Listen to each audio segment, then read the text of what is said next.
मत्तेत्याहु अध्याय 15। तब यरूशलेम से कितने फरीसी और शास्त्री यहोशुआ के पास आकर कहने लगे, 2 आपके चेले पुरनियों की रीतों को क्यों टालते हैं कि बिना हाथ धोए रोटी खाते हैं। 3 उन्होंने उनको उत्तर दिया कि तुम भी अपनी रीतों के कारण क्यों एलोहियम की आज्ञा टालते हो।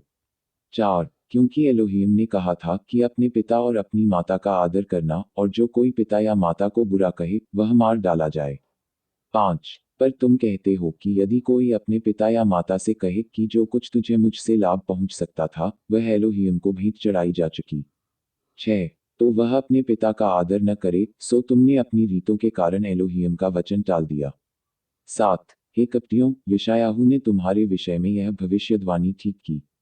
8 कि ये लोग होठों से तो मेरा आदर करते हैं पर उनका मन मुझसे दूर रहता है। 9 और ये व्यर्थ मेरी उपासना करते हैं क्योंकि मनुष्यों की विधियों को धर्मोपदेश करके सिखाते हैं। 10 और उन्होंने लोगों को अपने पास बुलाकर उनसे कहा, सुनो और समझो। 11 जो मुंह में जाता है वह मनुष्य को अशुद्ध नहीं करता, पर जो मुंह से निकलता है वही मनुष्य को अशुद्ध करता है। 12 तब चेलों ने आकर उनसे कहा, क्या आप जानते हैं कि फरीसियों ने यह वचन सुनकर ठोकर खाई। 13 उन्होंने उत्तर दिया, हर पौधा जो मेरे स्वर्गीय पिता ने नहीं लगाया उखाड़ा जाएगा। 14 उनको जाने दो, वे अंधे मार्ग दिखाने वाले हैं, और अंधा यदि अंधे को मार्ग दिखाए तो दोनों गड्ढे में गिर पड़ेंगे। 15 यह सुनकर कैफा ने उनसे कहा, यह दृष्टांत हमें समझा दीजिए। 16 उन्होंने कहा, क्या तुम भी अब तक नासमझ हो। 17 क्या नहीं समझते कि जो कुछ मुंह में जाता वह पेट में पड़ता है और संडास में निकल जाता है। 18 पर जो कुछ मुंह से निकलता है वह मन से निकलता है और वही मनुष्य को अशुद्ध करता है। 19 क्योंकि कुचिंता, हत्या, पर स्त्रीगमन, व्यभिचार, चोरी, झूठी गवाही और निंदा मन ही से निकलती हैं। 20 यही हैं जो मनुष्य को अशुद्ध करती हैं, परंतु हाथ बिना धोए भोजन करना मनुष्य को अशुद्ध नहीं करता। 21 यहोशुआ वहां से निकलकर सूर और सैदा के देशों की ओर चले गए। 22 और देखो, उस देश से एक कनानी स्त्री निकली और चिल्लाकर कहने लगी, हे अदोम दाऊद की संतान, मुझ पर दया करें, मेरी बेटी को दुष्टात्मा बहुत सता रहा है। 23 पर उन्होंने उन्हें कुछ उत्तर न दिया, और उनके चेलों ने आकर उनसे विनती कर कहा, इसे विदा करें क्योंकि वे हमारे पीछे चिल्लाती आती हैं।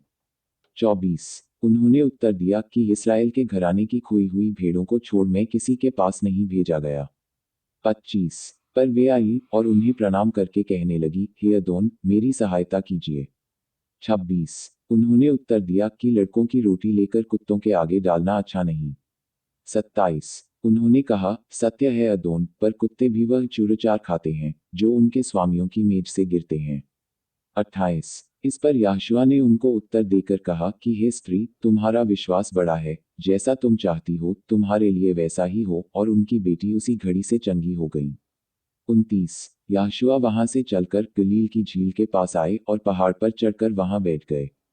30 और भीड़ पर भीड़ लंगड़ों, अंधों, गूंगों, टुंडों और बहुत औरों को लेकर उनके पास आए और उन्हें उनके पांवों पर डाल दिया और उन्होंने उन्हें चंगा किया।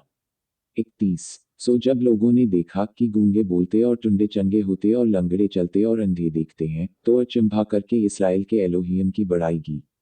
32 यहोशुआ ने अपने चेलों को बुलाकर कहा, मुझे इस भीड़ पर तरस आता है क्योंकि वे 3 दिन से मेरे साथ हैं और उनके पास कुछ खाने को नहीं, और मैं उन्हें भूखा विदा करना नहीं चाहता, कहीं ऐसा न हो कि मार्ग में थक कर रह जाएं। 33 चेलों ने उनसे कहा, हमें जंगल में कहां से इतनी रोटी मिलेगी कि हम इतनी बड़ी भीड़ को तृप्त करें।